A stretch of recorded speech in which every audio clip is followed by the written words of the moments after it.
آقا نے نوکر سے کہا کہ جا، جلد جا، فوری جا، جلدی کر، شہر کے بازاروں اور کوچوں میں جا اور وہاں سے غریبوں، لنجوں، اندھوں اور لنگڑوں کو یہاں لے آ۔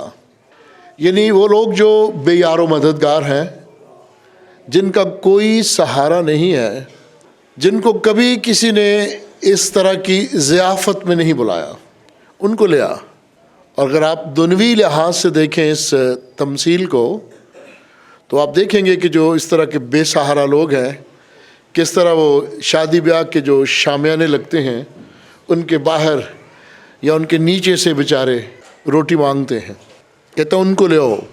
نوکر نے ایسا ہی کیا، اور ایسا کرنے کے بعد کہا اس بہت بڑی ضیافت میں جو جگہ مقرر ہے اس میں ابھی بھی بہت سارے لوگ آ سکتے ہیں، کہتا ابھی جگہ ہے۔ تو پھر کیا کہا؟ پہلے شہر کے بازاروں اور کوچوں میں، پھر کہا اب جا کے تو کھیت کی باڑوں میں جا اور وہاں سے لوگوں کو لے آ کے جو کھیت میں بیٹھے وہ بھی آ جائیں، اور ان کو مجبور کر کے لا تاکہ میرا گھر بھر جائے۔ مجبور کر کے ان کو سمجھاؤ، مجبور کرو کہ تم خداوند کے بغیر کچھ بھی نہیں۔ ان کی جو میں ہے اس کو ختم کرو، ان کے تکبر کو ختم کرو، اور انہیں بتاؤ کہ تمہیں ایک عظیم شخصیت نے بلایا ہے، آ جاؤ۔ اور خداوند ناراض ہوا اور کہا وہ جو بلائے ہوئے لوگ تھے، وہ جو چنیدہ لوگ تھے، بنی اسرائیل کو بھی 20 دفعہ کلام مقدس میں اس طرح پکارا گیا ہے، اور پھر بلائے ہوئے جب خداوند کی قدر نہیں کرتے تو خدا انہیں سزا دیتا ہے۔ کہا ایسے لوگ جن کو میں نے بلایا اور نہیں آئے وہ میرا کھانا چکھنے نہ پائیں گے۔ اس سے بڑی اور سزا اور کیا ہے؟ آپ کسی کو اپنے گھر سے بے دخل کر دیں اور یہ کہیں کہ تو میرا کھانا بھی چکھنے نہیں پائے گا۔ گاؤں میں، شہروں میں لوگ بائیکاٹ کرتے ہیں کسی کے بیاہ شادی کا، کہتے جی ہم نے نہیں، ان سے میرا ان سے میل ہی نہیں ہے۔ اب یہ میں نے خلاصہ صاحب کے سامنے رکھا ہے، اور عزیزو آج کا جو خاص مضمون ہے وہ ہے جلد باہر جاؤ، اور جتنے بھی لوگ باہر آپ کو نظر آتے ہیں شہر کے بازاروں میں ان کو لے آؤ۔ کیوں لے آؤ؟ خدا انسان کو پیار کرتا ہے، اس نے انسان کو مٹی سے بنایا اور اس میں دم پھونکا ہے، اور بائبل مقدس یہاں خدا کو ایک زندگی دینے والا شخص کے طور پر پیش کرتی ہے، ایک خالق کے طور پر پیش کرتی ہے۔ اور اگر ہم مزامیر کی کتاب کا مطالعہ کریں تو اس میں خدا کو ایک عظیم چرواہے کے طور پر پیش کیا گیا ہے، جو بھیڑوں کی دیکھ بھال کرتا ہے، ان کی فکر کرتا ہے۔ پھر نئے عہد نامہ میں ہمارے پاس 2 عہد ہیں، ایک پرانا عہد نامہ ہے اور ایک نیا عہد نامہ ہے۔ یہ خداوند کی مرضی ہے، پاک مرضی ہے، اور اس کا فضل ہے کہ اس نے دیکھا کہ پرانے عہد میں بہت سارے ایسے لوگ ہیں جس پہ پورے نہیں اتر سکے۔ نیا عہد، معافی کا عہد، محبت کا عہد، فضل کا۔ بے شک پرانے عہد میں بھی خدا معاف کرتا رہا، خدا رحم کرتا رہا، لیکن یہاں ایک وسیع فضل ہم دیکھتے ہیں، خاص فضل ہم دیکھتے ہیں۔ اور عزیزو یہ فضل کی وسعت ہے کہ جو جتنے بھی لوگ ہیں ان کو بلا لاؤ، جتنے بھی ہیں، بلا امتیاز، مذہب، رنگ، نسل، ان کو بلا لاؤ، ان کو بلاؤ۔ اور یہاں اس نئے عہد میں خدا کو ایک پیار کرنے والا باپ کے طور پر پیش کیا گیا ہے، پیار کرنے والا باپ۔ پرانے عہد میں خالق مالک، مزامیر کی کتاب میں عظیم چرواہا، اور نئے عہد میں ایک پیار کرنے والا شفیق باپ جو اپنے بچوں سے پیار کرتا ہے اور پھر اپنے بچوں کو باپ کے ساتھ ملا دیتا ہے، میل ملاپ کرا دیتا ہے، صلح کرا دیتا ہے۔ عزیزو آج کی اس بڑی ضیافت میں جس کا ذکر ابھی آپ نے سنا ہے، خداوند ہمیں ہماری توقعات سے زیادہ عطا کرنے والا ایک پرفضل اور میزبان باپ کے طور پر نظر آتا ہے۔ توقعات سے زیادہ پرفضل، توقعات سے زیادہ اس لیے کہ اتنی بڑی ضیافت اور ہر ایک کو کہ آ جاؤ، یہ توقعات سے زیادہ ہے۔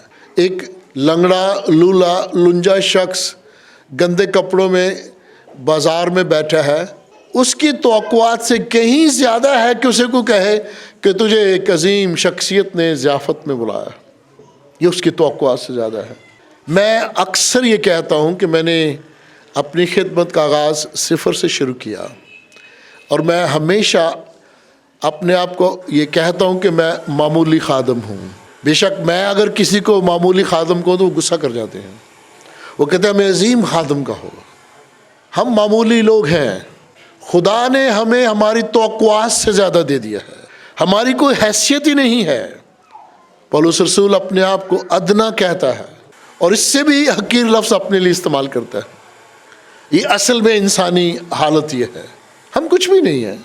آج خداوند ہمیں صحت تندرستی نہ عطا کرے تو ہم چارپائی پہ لیٹ جائیں گے، وسائل نہ دے تو ہم دوائی بھی نہیں خرید سکیں گے، خدا ہمیں عقل و دانش عطا نہ کرے تو ہم احمقوں کی طرح مارے مارے پھرتے رہیں گے۔ تو یہ ہماری توقعات سے بڑھ کر نہیں ہے کہ خدا ہمیں عزت دیتا ہے اور ہمیں کہتے آؤ میری ضیافت میں شامل ہو۔ عزیزو، یہ بھی ہماری توقعات سے بہت زیادہ ہے جہاں آج ہم بیٹھے ہیں۔ یہ ہم نے نہیں کیا، یہ خداوند نے اپنی پاک مرضی سے کسی کے وسیلے کر دیا، کیا خداوند نے۔ ہم تو اگر چھوٹے چھوٹے پروگرام کرنے ہو تو ہم کہتے ہیں نہیں، پیسے کوئی نہیں ہے، اور اپنی ذات کے لیے ہم لوگوں کے ترلے ڈالتے ہیں، ادھار مانگتے ہیں، قرضے لیتے ہیں۔ جہاں خوبصورت ماحول میں اور باعزت طریقہ سے ہم بیٹھ کے کلیسیائی طور پر بیٹھتے ہیں، یہ کتنا اعزاز اور ہماری توقعات سے کہیں بڑھ کر ہے۔ عزیزو، ان کو چاہیے تھا کہ دعوت کو قبول کر لیتے، پر نہیں کیا۔ کیوں نہیں کیا اس کا بھی ہم ابھی جائزہ لیں گے۔ اب عزیزو، یہ مضمون جو ہے اس کو میں نے نئے سال کے پس منظر میں پیش کرنے کی کوشش کی ہے۔ پہلا مہینہ ہے، اور دیکھیں پچھلا سال ہم سست بھی رہے، لاپرواہ بھی رہے۔ بڑے دن کی عبادت میں جس طرح کا جوش ہوتا ہے نا، وہ نئے سال کی عبادت میں ذرا 60% تک کم ہو جاتا ہے۔ چہرے سے بھی پتہ چل جاتا ہے اور یہاں آنے سے بھی پتہ چل جاتا ہے۔ کہتے ہیں نا، خوشحال بندے کو اور بیمار بندے کو شکل سے دیکھ کے پتہ چل جاتا ہے۔ اور اس کے بعد اب یہ تو اب مہینہ ختم ہونے والا ہے نا، تو کئی لوگ سوچتے ہیں کہ اب نئے سال کا مضمون کیسا۔ یہ ہمارے لیے ایک یاد دہانی ہے کہ دیکھو، جو ابھی تک آپ نے کام نہیں کیا، جو عہد ابھی تک آپ نے نہیں کیا، جو کرنا چاہیے تھا سال کے شروع میں، وہ یاد دہانی ہے کہ آپ نے کچھ نہ کچھ تو منت مانی ہوگی نا نئے سال کے شروع میں۔ کیا خداوند یہ سال میں پچھلے سال سے بہتر دیکھنا چاہتا ہوں، یہ سال میرے لیے اور زیادہ بہتر ہو جائے۔ اب پچھلے سال میں خداوند نے آپ کو ضیافت میں بلایا، بے شمار لوگ نہیں آئے، چلو ایک بار پھر موقع ہے، کوشش کریں۔ عزیزو، یاد رکھیے گا، پچھلا سال تو گزر گیا، نیا سال ہمارے سامنے ہے۔ سال اسی طرح گزرتے جائیں گے، وقت بہت کم رہ گیا ہے۔ کلام مقدس میں لکھا ہے خداوند ہمیں اپنی زندگی کے دن گننا سکھا، اور پھر لکھا ہے ساڈی عمر بھی گئی گزروی جویں ایک گزرے خیال، وقت تیزی سے گزر جائے گا۔ ہم خدا کے لیے کیا کریں گے اس تھوڑے سے عرصہ میں؟ اگر آپ سال کا تجزیہ کریں نا 365 دن کا، تو 365 میں سے آدھے دن تو ہم سونے میں گزار دیتے ہیں، باقی آپ اب جمع تفریق کریں، کتنا ٹائم پڑھنے میں ہے، کتنا ٹائم کھانے میں ہے، کتنا ٹائم ادھر ادھر گپ شپ میں ہے، اور خدا کے لیے کتنا ٹائم ہے۔ ہم خدا کے لیے کیا کریں گے نئے سال میں، اس سال میں؟ پھر ہم اس کی مخلوق ہمسایوں کے لیے کیا کریں گے؟ اور ہمسایہ وہ نہیں ہے جس کی دیوار سانجی ہو۔ بائبل مقدس میں ہمسائے کی جو تعریف کی گئی ہے وہ 7 سمندر پار بھی ہے، یعنی تیرا پڑوسی وہ ہے جو تیری مدد کرتا ہے، تجھ پر ترس کھاتا ہے، تجھ پہ رحم کرتا ہے۔ بھائی کی بھی تعریف یہ ہے، ایماندار کے حوالے سے، خونی رشتے کے حوالے سے نہیں ہے، ایماندار کے طور پر یہ تیرے ایماندار، یہ بھائی ہیں. یہ بہت سارے جو دنوی دین ہیں ان میں بھی بھائی اسی کو کہتے ہیں. یہاں بھی عزیزو خدا چاہتا ہے کہ تمہاری جو گواہی ہے وہ پڑوسیوں تک جائے. ان کو بتاؤ جا کے کہ اس عظیم شخصیت نے ہمیں دعوت پہ بلایا، چلو چلیں. عزیزو یہ سارے کام اب جلدی جلدی کرنے ہیں. یاد ہے بیاہ شادی ہو تو ہم کتنی جلدی جلدی اپنے کام نپٹاتے ہیں. مکان بنانا شروع کریں تو کوشش کرتے ہیں جلدی جلدی ہو جائے. سارے کام جلدی جلدی ہیں نا. خدا کی ضیافت میں شریک ہونے کے لیے کہتے ہیں ہولی ہولی. اجے بڑا ٹائم ہے. اجے تے پادری صاحب گیت ہی گواندے ہونے نے، چلو سرمن شروع ہولے پھر چلیں گے. یہی ہے نا سوچ. عبادت کو ہم، ساری عبادت کو ہم سوچتے ہیں کہ یہ ٹھیک نہیں ہے، کافی ہے بس حاضری لگانا. 20 دفعہ میں یہ کہتا ہوں کہ پرستش جو ہے اس میں دعائیں بھی ہیں، اس میں گواہیاں بھی ہیں، اس میں کلام سننا سنانا بھی ہے، اور اس میں گیت گانا ہے. حمد و ثنا اسی کو کہتے ہیں. لیکن یہاں کم عقلی اتنی ہے کہ ہم نے جو گیت گاتے ہیں انہیں الگ سے پرستش کا پاسٹر کہہ دیا، نام رکھ دیا. یہ عزیزو ہمیں کیوں جلدی جلدی باہر جا کر بڑی ضیافت کی دعوت دینی ہے؟ پہلا خاص نقطہ آپ کے ذہن میں، کیونکہ خدا کی بڑی ضیافت تیار ہے. اکثر و بیشتر جب ہم گھروں میں جاتے ہیں تو آپ یہ جملہ سنتے ہیں ماؤں سے یا بیوی سے، کھانا ابھی تیار نہیں ہوا، 30 منٹ میں 40 منٹ میں ہو جائے گا. کچھ ماؤں بہنوں سے میں نے یہ بھی سنا ہے بس سالن تیار ہے اور بس روٹی پکانی ہے ابھی. ایسے ہی ہے نا. اور جب ہم موازنہ کرتے ہیں خدا کی ضیافت سے تو یہاں یہ 2 جملے نہیں آپ کو سننے میں ملیں گے. کیا ملے گا سننے میں؟ خدا کی ضیافت تیار ہے، آ جاؤ. جس طرح خدا کبھی نہیں سوتا اس طرح اس کی ضیافت بھی سدا تیار رہتی ہے. دن ہو رات ہو. زبور نویس کہتا ہے شام صبح دوپہرہ نو میں فریاداں گزرانا. وہ شام صبح اور دوپہرہ اس کا ذکر کرتا ہے. اور یہاں ایسے بھی ذکر ہے ان عظیم خدا کے خادموں کے جن کا ذکر بائبل مقدس میں ہے. وہ صبح سویرے اٹھ کے خداوند کی پرستش کرتے ہیں. اور وہ کیا زبور ہے؟ تڑکے مت نہ ڈھونڈا یار ہم میرے خدایا. کچھ ایسے بھی خدا کے لوگ ہیں جو آدھی رات اٹھتے ہیں اور دعا مانگتے ہیں. یعنی خدا ہر وقت تیار ہے، کہتے آؤ میری ضیافت میں شامل ہو جاؤ. یہ کوئی عذر نہیں ہے کہ میں اس ٹائم خداوند کو کیوں ڈسٹرب کروں، کیوں تنگ کروں. اور عزیزو یہ کوئی والدین کی دنوی ضیافت نہیں ہے کہ ابھی تیار نہیں. اور آپ جانتے ہیں بیاہ شادیوں میں کتنا انتظار کراتے ہیں ہمیں. وہ بس روٹی کھلنے والی، روٹی کھولتے کھولتے، کھانا کھولتے کھولتے 3-4 گھنٹے لگا دیتے ہیں. یہ دنوی ضیافتیں ہیں. اور جو چرچ کی ضیافتیں ہیں یہ دیکھیں کتنے لوگ ہیں. دیکھیں وہ جذبہ جو 24 کی رات کا تھا اور 25 کا تھا. ایسا لگتا ہے یہ جیسے یہ صرف 24 کی رات کے ہی مسیحی ہیں. کچھ لوگ ایسا لگتا ہے یہ صرف 25 کے دن جو خداوند نے خاص فضل بخشا کہ ہم منائیں اسی کے لیے یہ پیدا ہوئے ہیں. اتنا زور لگا دیتے ہیں کپڑے تیار کرنے کا، ادھار مانگتے ہیں. بھی بھلا خداوند کی ضیافت میں تو لنگڑے لولے سب آ سکتے ہیں. کپڑے اگر نئے نہیں ہوں گے تو کیا ہوگا؟ اس پہ اتنا زور. اور 25 کے بعد آہستہ آہستہ روشنی جو ہے نا وہ دھیمی پڑتی جاتی ہے، سیک کٹتا جاتا ہے، آخر جو چوئی رہ جاتا ہے. تو جڑا 14 دھواں بھی سیانے کے دن ہوتے پانی پا دھواں ہوتا ہے. حالانکہ سیاستدان کہتے ہیں پانی نہ پاؤ مٹی پاؤ. پیاری بہنوں اور پیارے بھائیوں، ہمیں اس لیے بھی جلدی کرنی ہے، اس سے ہمارا ایمان نظر آتا ہے اور خدا کے ساتھ وفاداری نظر آتی ہے. ہمیں اس لیے بھی جلدی کرنی ہے کہ نجات دہندہ نے موت پر فتح پانے کے بعد ہمیں یہ بتایا کہ دیکھو میں زندہ ہوں اور اب تک زندہ رہوں گا، اور میں تمہیں بچانے کے لیے آیا ہوں. میں تمہارا استاد بھی ہوں اور تمہارا دوست بھی ہوں. تو جلدی کریں اس دوست اور استاد کے پاس جائیں. اس نے تو وہ فرق ہی نہیں رکھا جو پرانے عہد میں تھا کہ تم میں سے کوئی ایسا شخص نہ ہو جو اپنے آپ کو پاک صاف کر کے اس پہاڑ کے نزدیک آئے. ایک فاصلہ تھا پرانے عہد نامہ میں. نئے عہد نامہ میں تو وہ فاصلہ ہی ختم ہو گیا. ہمیں دوست کہا گیا, بھائی کہا گیا. اس سے عظیم رشتہ اور کیا ہو سکتا ہے.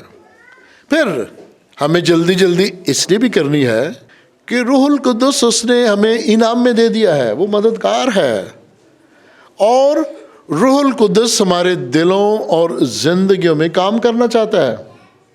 جلدی کرو. اس لیے بھی جلدی کرنی ہے کیونکہ آسمانی فرشتے تیار بیٹھے ہیں کہ اگر کو روح بچ جائے تو ہم خوشیاں منائیں. پڑھا نا آپ نے, اگر ایک شخص توبہ کر کے ایمان لاتا ہے تو لاکھوں فرشتے آسمان پر خوشیاں مناتے ہیں. اس لیے کہتے ہیں جلدی کر لو, موقع ہے. دوسری خاص بات جو اس تمثیل میں سے ہم نے سیکھنی ہے, پہلی تو یہ ہے کہ ضیافت تیار ہے. دوسری یہ ہے کہ کہیں یہ موقع ہاتھ سے نہ نکل جائے. اس سے مراد کیا ہے؟ کہیں آپ بیمار ہو جائیں اور چارپی پہ نہ پڑ جائیں, پھر آپ کو موقع نہیں ملے گا کلیسیہ رفاقت شراکت کا.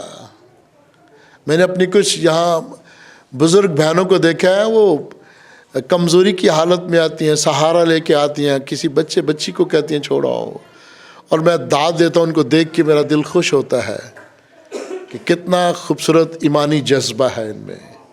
اور جو تندرست و توانا لوگ ہیں جو ادھر ادھر کے کاموں میں گھومتے رہتے ہیں, ان کے بارے سوچیے گا کہ بھی موقع ہے. ابھی 365 دنوں میں دن ہی کتنے ہیں آپ کے پاس جن میں آپ نے خداوند کی اس حضوری میں, اس ضیافت میں جانا ہے. یاد رکھیے, وقت کبھی ٹھہرا نہیں رہتا. کل گزر گیا اور پھر آنے والا کل ابھی نہیں آیا.